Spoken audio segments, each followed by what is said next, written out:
Live from KSAT 12, the 6 o'clock news starts right now. It's a new route for an old tradition. After 2 years away, one of Fiesta's centerpiece parades, Battle of Flowers, passed through downtown once again, but along a different route. And that's why parade goers flooded the Tobin Hill area, and the people who live there spoke with our Garrett Berger.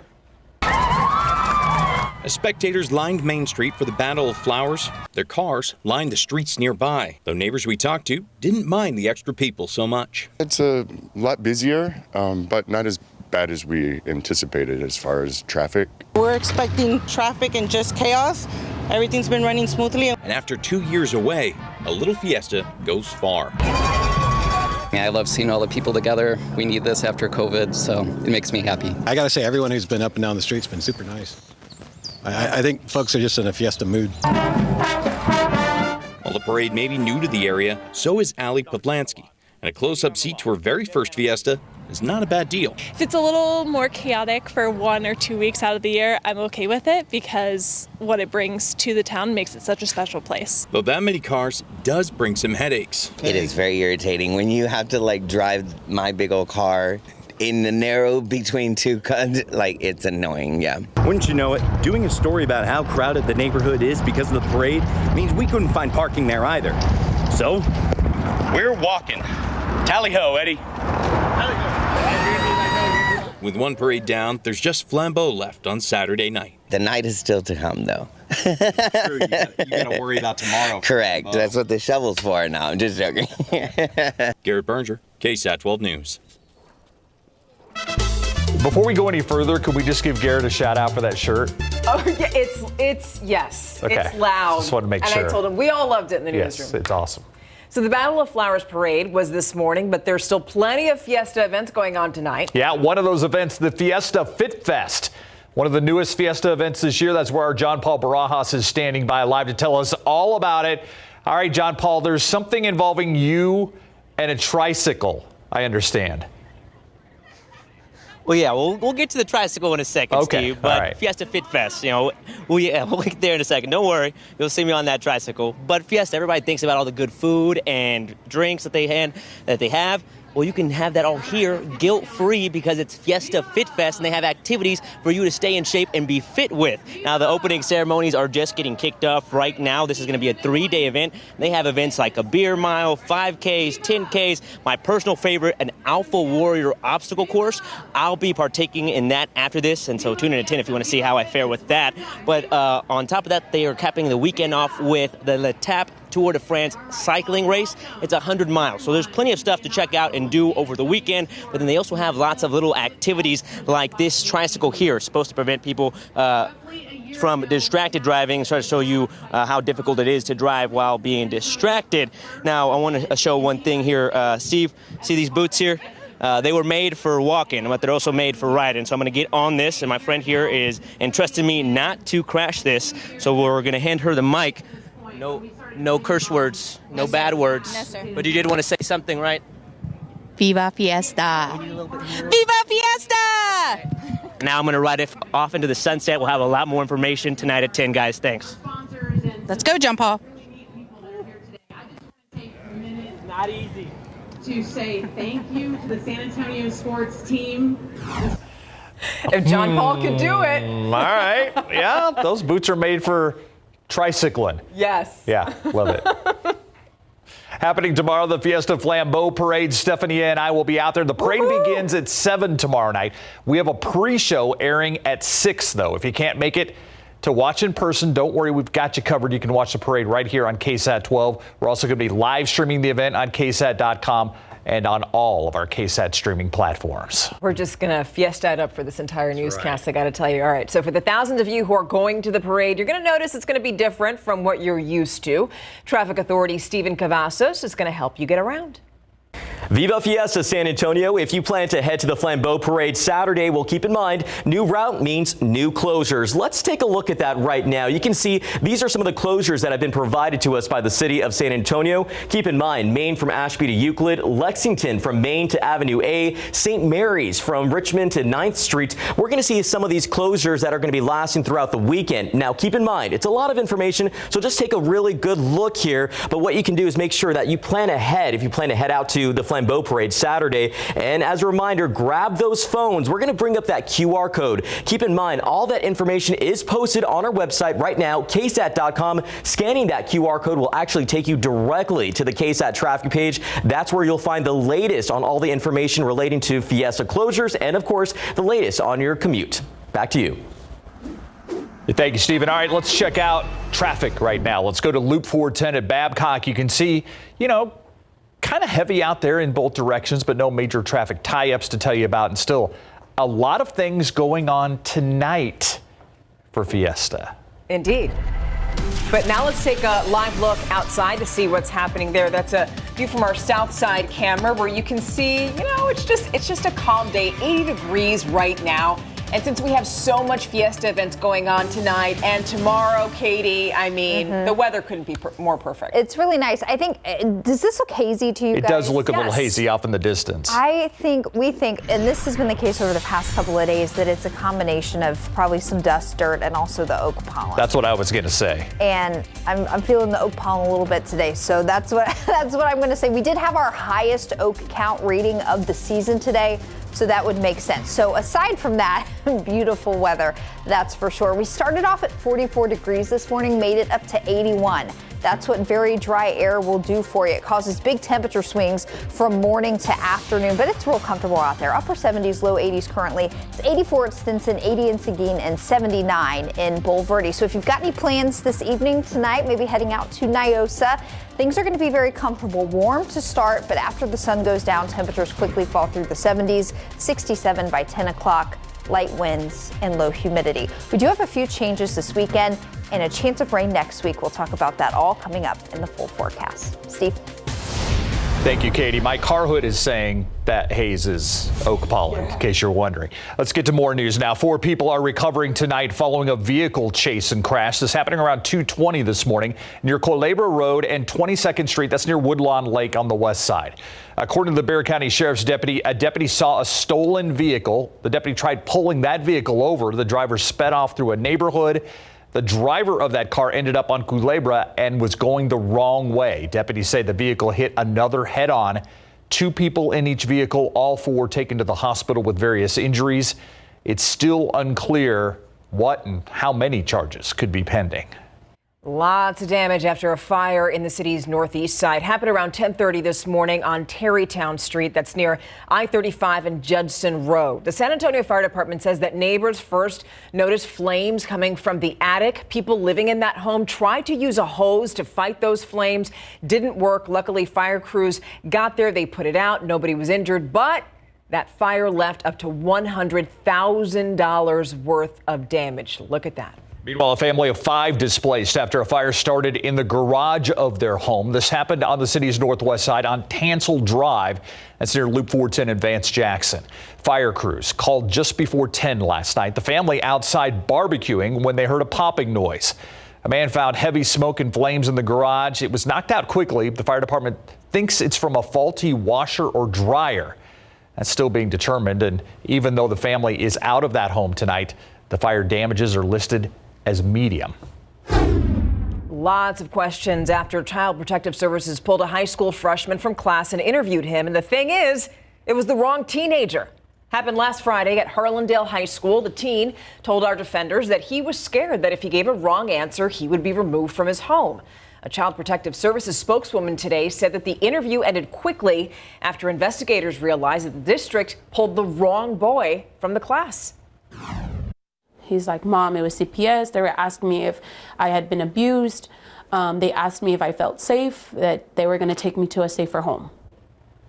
Now, in a statement, Harlandale officials acknowledged the wrong child was removed from class for the interview and that moving forward, district administrators will be notified when CPS investigators visit any school campus.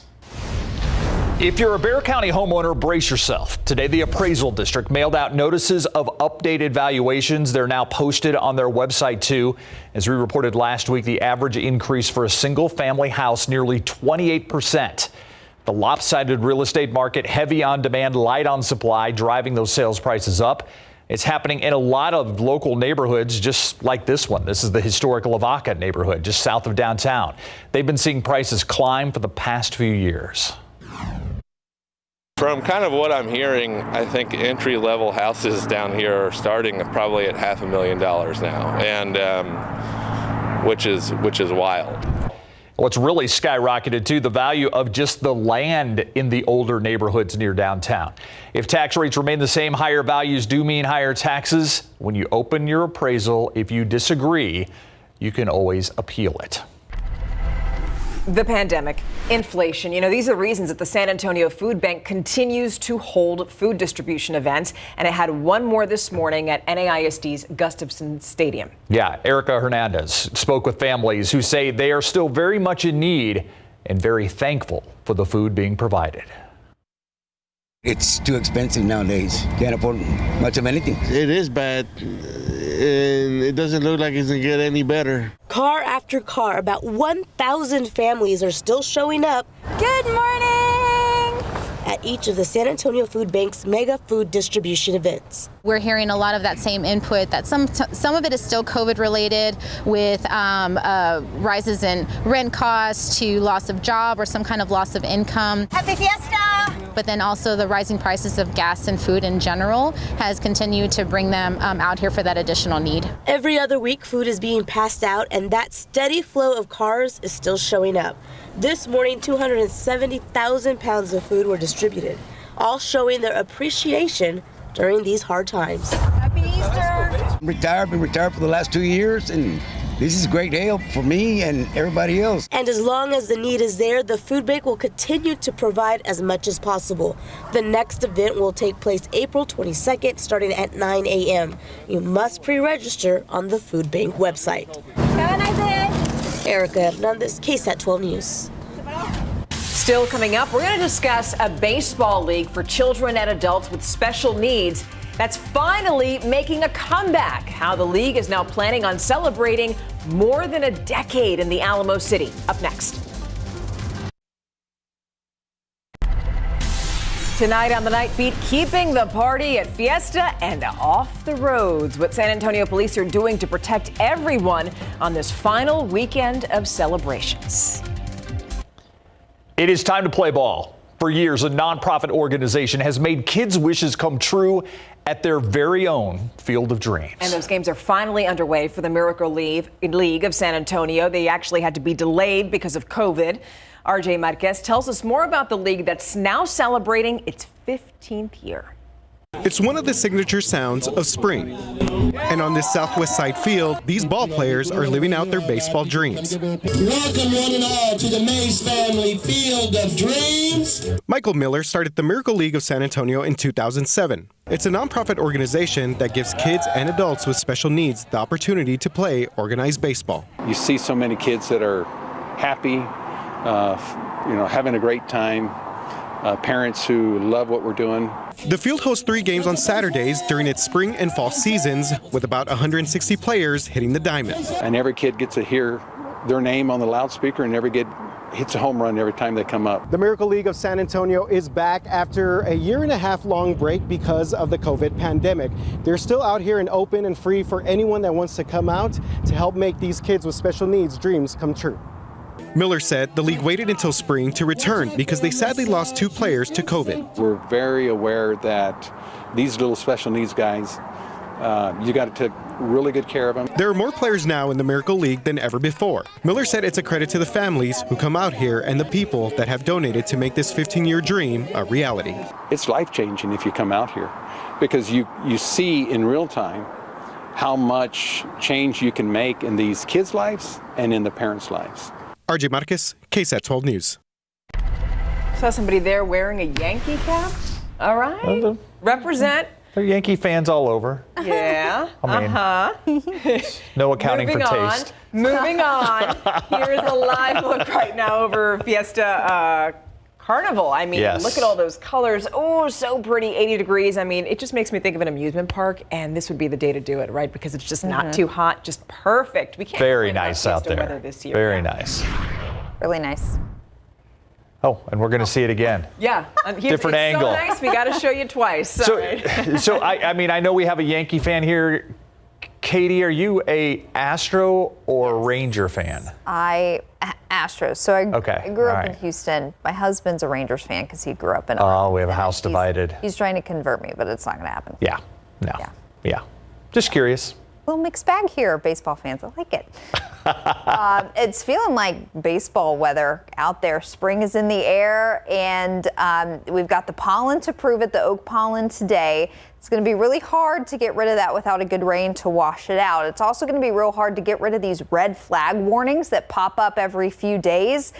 We're probably going to see a lot of these over the coming months because until we get our drought situation in a better spot, these are going to keep popping up because any day that we have gusty winds and really low humidity, one of these is likely to be issued. And again, this means it has nothing to do with actual red flags. It means that fires, if they start, they can spread very rapidly because of the gusty winds and low humidity and because our ground is so dry and our drought situation is in such a bad spot. Over the last 30 days here in San Antonio at the airport, we've picked up 18% of our normal rainfall, and most places are in a really bad spot here, just to give you kind of a different perspective versus the drought monitor. So 18% of our normal rainfall over the last 30 days at the airport.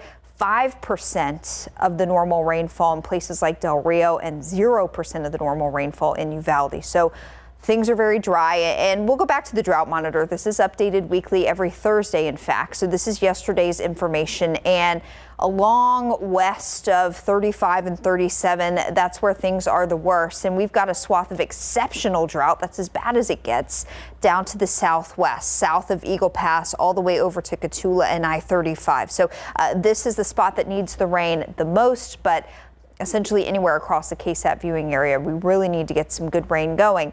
Now, good news looking ahead to rain chances over the next 5-7 days or so. Monday and Tuesday will bring a chance of some isolated showers and storms, but that is not going to cut it. We need much higher rainfall coverage than that. The reason for next week's rain chances early next week, actually because of a big dip in the jet stream that's going to drop down and bring some pieces of upper level energy over us from the southwest, but a lot of the really good rainmaking energy is going to be a bit too far north.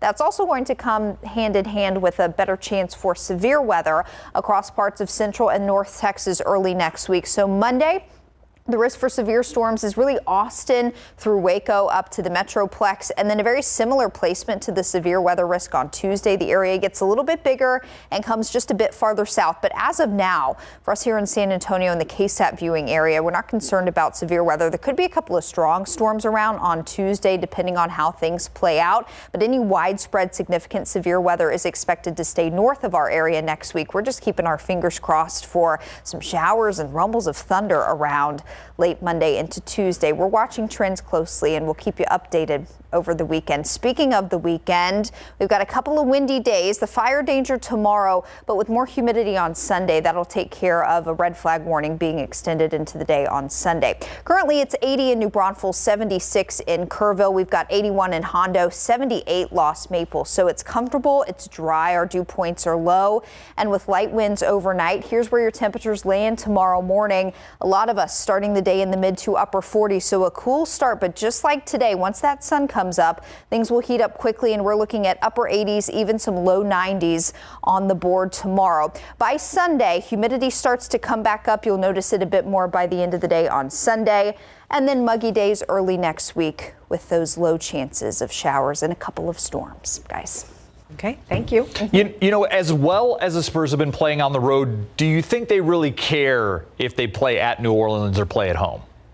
You have to think they care a little bit because they'd probably much rather play in front of their fans. I would think so, but sleep in their own beds at home, that kind of stuff. They don't really want to go on the road for a one-game playoff. But it looks like chances are they're probably going to end up in New Orleans because the Spurs lost at Minnesota last night, and that really hurt their chances to host that playing game. Plus, when it comes to boxing, it is almost fight night coming up.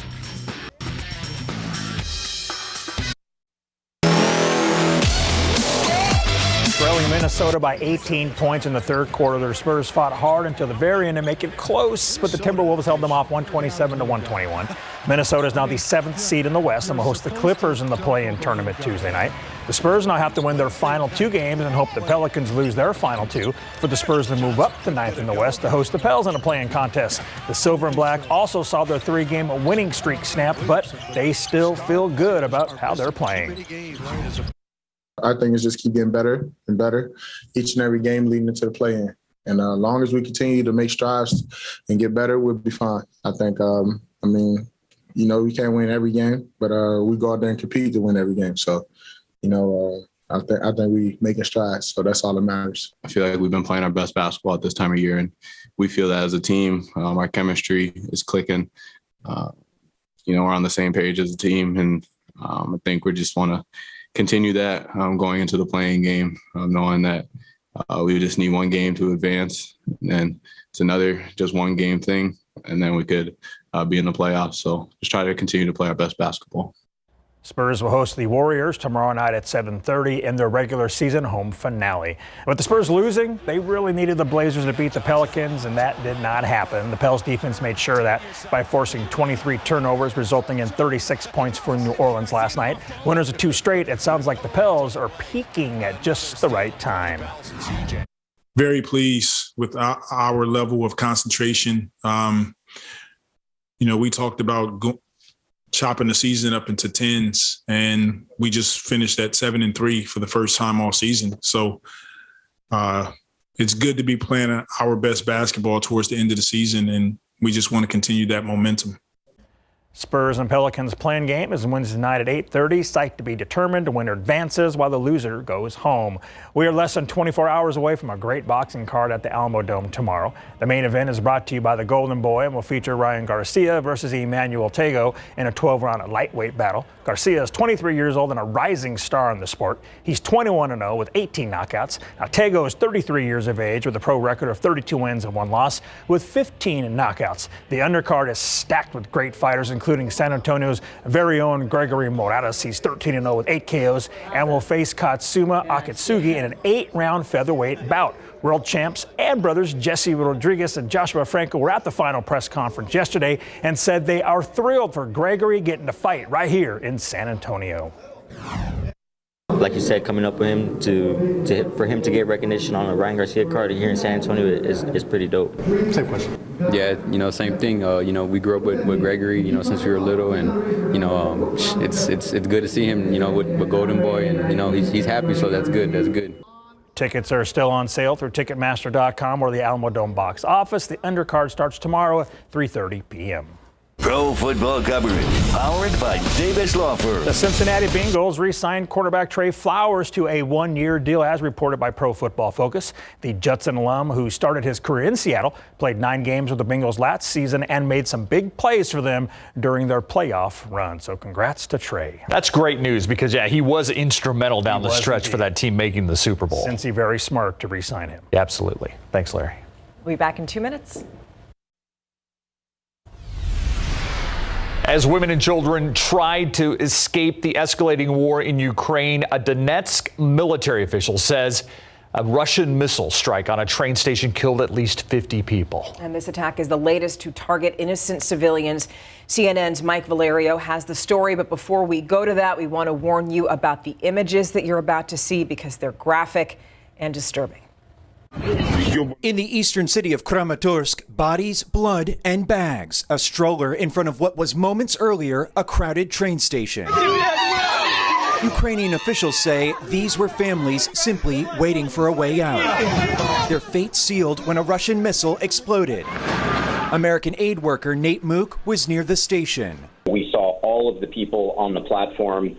About 2 minutes later, as we were driving to our warehouse to pick up flour for one of our bakeries, we felt the explosion.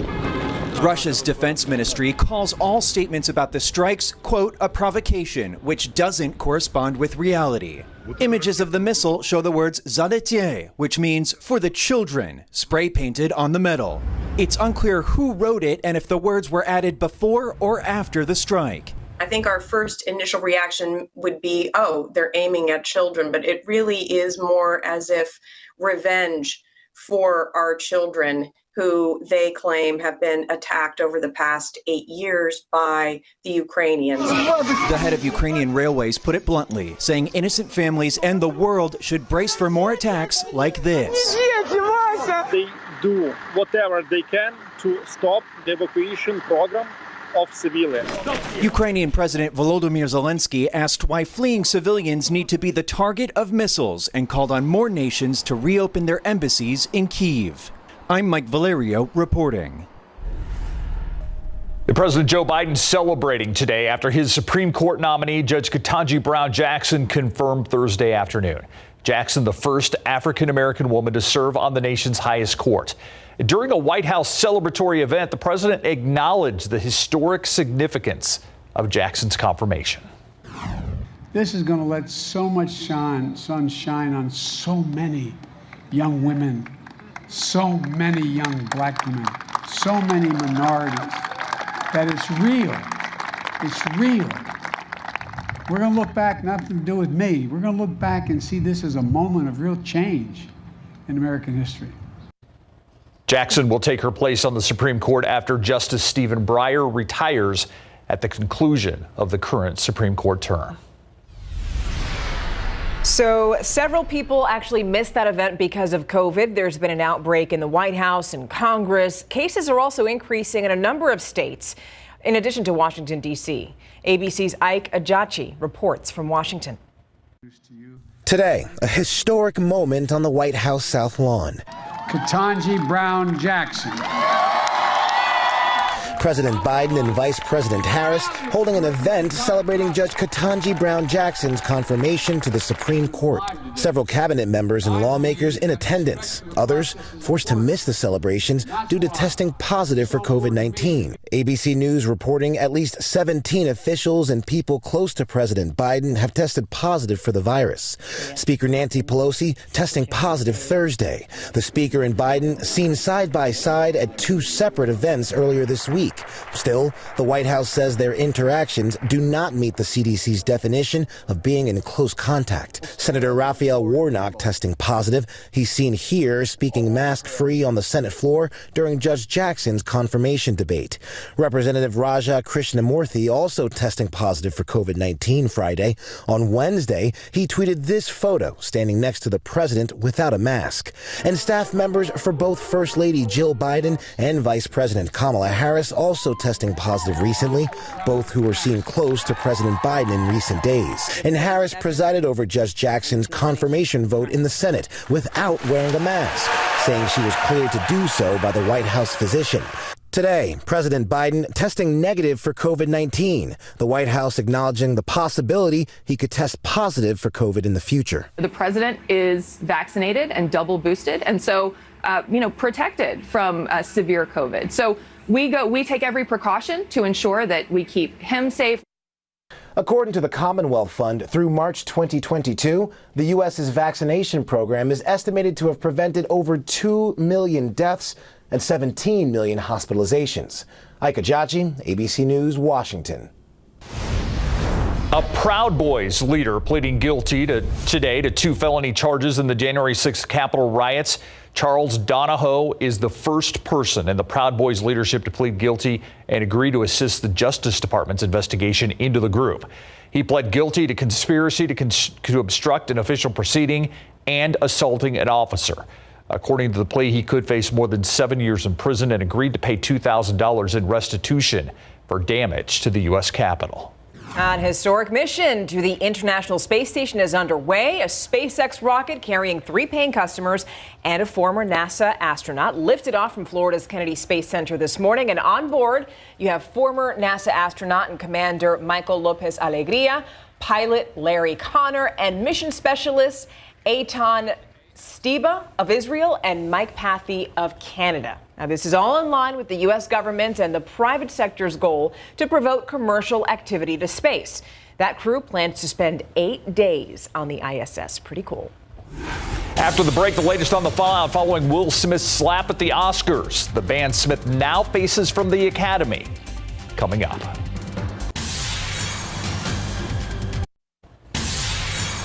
More fallout for Will Smith after he slapped Chris Rock at the Oscars. The Academy has now announced that it's banning Will Smith for 10 years. If you recall, Smith resigned from the Academy last week. ABC's Morgan Norwood has the latest. 12 days after the slap heard around the world, Will Smith learning his punishment following this shocking moment on the Oscars stage. Oh, wow! Wow! The Academy of Motion Picture Arts and Sciences banning Will Smith from any Academy events, including the Oscars, for 10 years. David Rubin, president of the Academy, writing, "The 94th Oscars were meant to be a celebration of the many individuals in our community who did incredible work this past year. However, those moments were overshadowed by the unacceptable and harmful behavior we saw Mr. Smith exhibit on stage. Today's action comes after a series of escalating apologies from the actor, his first at the show to the Academy. During his acceptance speech for Best Actor, Smith tearfully pleading with the Academy not to hold it against him, but made no mention of Rock. His next statement, a direct apology to Chris Rock, saying, quote, "I was out of line and I was wrong." His latest response issued last Friday when he resigned from the Academy, Hollywood's most prestigious organization, saying, quote, "The list of those I have hurt is long and includes Chris, his family, many of my dear friends and loved ones, all those in attendance, and global audiences at home." He kind of took their thunder away from them. The Academy has faced mounting pressure to act, admitting today, "We did not adequately address the situation in the room. For this, we are sorry." Their statement going on to say the action we're taking today in response to Will Smith's behavior is a step toward a larger goal of protecting the safety of our performers and guests and restoring trust in the Academy.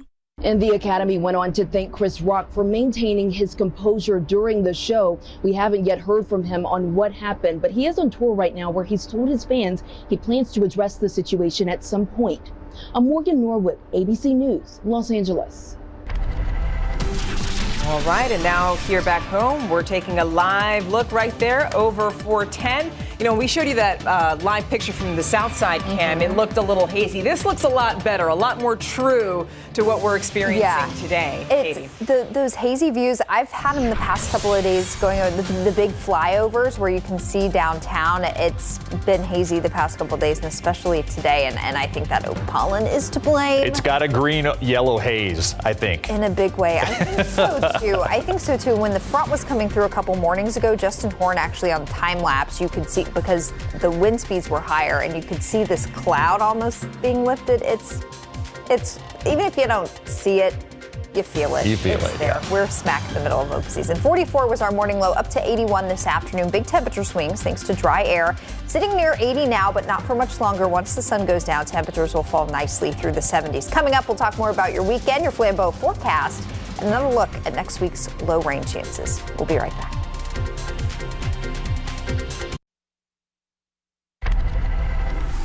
Pink Floyd now reuniting for a good cause. The rock band is releasing the new single, Hey Hey, Rise Up, today. All proceeds are going to go to Ukrainian humanitarian relief. Yeah, and it sounds like it's out of the blue because Pink Floyd hasn't released new music in 28 years. Hey Hey, Rise Up features the band's original guitarist, David Gilmour, and drummer Nick Mason. It'll also include vocals from the Ukrainian band Boombox, which performed in central Kyiv recently to protest the Russian invasion. Gilmour says that performance encouraged him to do this project. Fans of the late, great Betty White will have a chance to own a memento from her career. 1,500 of her treasured possessions will be auctioned this fall. That includes everything from her award show gowns to her jewelry, home furnishings, even her Golden Girls director's chair. Love that. I love that show. It's a lot of stuff. You know, her entertainment career spanned 8 decades, so this auction is actually going to take 3 days. Runs from September 23rd through the 25th in Beverly Hills. And I know she has a lot of fans out there. They can bid online. You know, Myra Arthur also a huge Golden Girls fan. I love that show. Come on, don't you? I just don't think maybe I didn't pay enough attention to it. It was great. And everybody who was up and coming at that time in the 80s, like George Clooney when he wasn't famous, just a lot of people were on that show. It's pretty cool. And they tackled. It was really a Golden Girls launching pad, is what you're saying. Sure. Did you watch Golden Girls? Do you even know what we're talking about, Katie? Oh, for the love of Pete, yes. Okay, yes, all right. yes. I catch it. I have it saved on YouTube TV, so if it's ever on, it saves the episodes for me. And it's one of those you like to put on when you just need to relax, feel good. Yeah. Yeah. Feel good. Yeah. We've got some feel-good weather still coming up tomorrow for Fiesta Flambeau. This morning's parade weather, man, pretty great. Tomorrow will be pretty nice as well, but we'll have more wind. So if your plans do take you out to the Fiesta Flambeau parade tomorrow night, just know there will be more wind around. South winds sustained 10 to 20 miles per hour, and we could be pulling some gusts tomorrow night up to 25, 30 miles per hour. Otherwise, with low humidity hanging around tomorrow, it'll be comfortable 85 at 6 o'clock. So start of the parade still a bit warm, but just like this evening, once the sun goes down tomorrow, temperatures will quickly drop into the 70s, and overall it's going to be really nice for Flambeau tomorrow night. 86 in Cotulla right now, 82 in Del Rio, and 81 at the airport, 79 Port SA, 76 in Kerrville, and 80 up the road to New Braunfels. So really comfortable and really dry in terms of the air mass we have in place. Our dew points are in the teens and the 20s. This is very dry air, chapstick weather, whatever you want to call it. Our winds are light. That was a nice change for us today. Even calm from Comfort down to Castroville. Elsewhere, winds just about 5 to 15 miles per hour. And after the sun goes down, winds will actually become light across the entire area. That'll help set us up for a pleasant evening this evening. By tomorrow afternoon, we'll start to see wind speeds increase. Again, sustained winds tomorrow, 10 to 20 miles per hour. But through the course of the day, I can't rule out some wind gusts up near 25, even 30 miles per hour at times. So the gusty winds, our current drought setup, and very low humidity sets us up for another red flag warning that will be in place tomorrow from noon until 8 p.m. Again, this is when we've got the conditions conducive to fire starting and spreading very rapidly. So no outdoor burning tomorrow, not just around San Antonio and Bexar County, but all across South Central Texas. These red flag warnings extend into West Texas because the entire state is just so dry. The whole state, including here at home, really needs some good rain. Humidity low tomorrow, but by Sunday, it starts to increase. So we'll have the red flag warning for fire danger tomorrow, but by Sunday, it should not be reissued because we're going to start to see our dew point numbers at the hand of a south wind really start to increase during the day on Sunday, such that by Sunday night, definitely by Monday, it's going to start to feel a lot more muggy out there. And that goes hand in hand with return of rain chances early next week, but it's not anything to get too excited about. So over the eastern part of the U.S. right now, we've got a lot of precipitation there, even some snow up near the Great Lakes. Big dip in the jet stream here is responsible for that precipitation. That's what we need to get rain chances going. As we get into early next week, we'll have another one of these big dips in the jet stream over the western United States. That generally is a good setup for us. We need it to be just a bit farther south to give us the really good rain-making energy. Unfortunately, it looks like that's going to stay to our north early next week at this time. So only isolated rain chances as we get into Monday and Tuesday. Monday's rain chance will likely come later in the day. Tuesday looks like a slightly better chance for more of us to have some showers and storms around. Couple of storms could become strong on Tuesday. We'll keep an eye on that for you, so keep checking in with us over the weekend. Tonight, no worries, just great weather falling into the 60s quickly after sunset. 48 your morning low, 86 in the afternoon. So if you'll be out through the duration of the day tomorrow, maybe another day for layers, a light jacket early on, and then short sleeves by the afternoon. Ooh, looks good. Thank you. Cannot wait for the Flambeau parade tomorrow night. Oh, yeah, exciting It'll be stuff. fun. And we can't wait to see you out there. Yeah, in case you missed it, coming up next.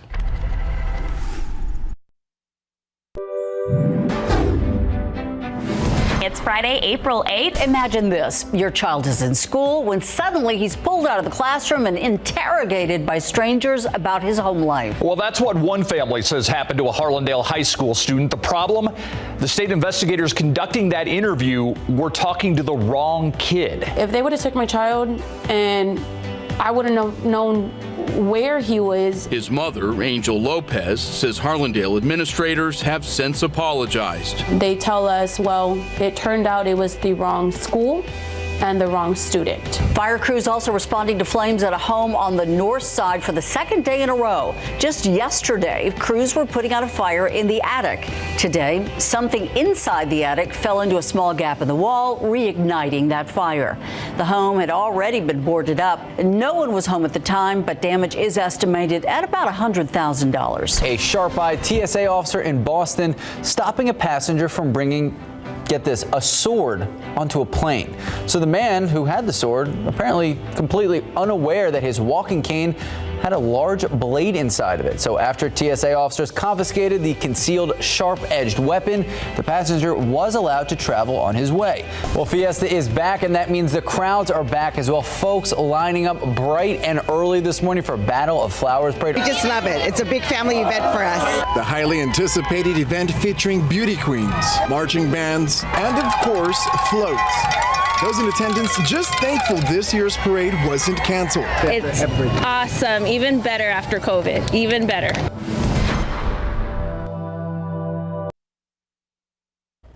All right, winds were light today, but gusty winds return this weekend. Fire danger tomorrow, but with increasing humidity Sunday, that fire danger drops out of the forecast. Early next week, late Monday, and then Tuesday, some isolated thunder showers possible. We'll be fine-tuning that over the weekend, so keep checking back. Otherwise, not too shabby temperature-wise, not getting too hot just yet. But today is a glorious day because it is our friend Steve Spriester's birthday. I was applauding for the forecast. I didn't know you were going to wish me happy birthday, but thank you. We'll see you on the night feed.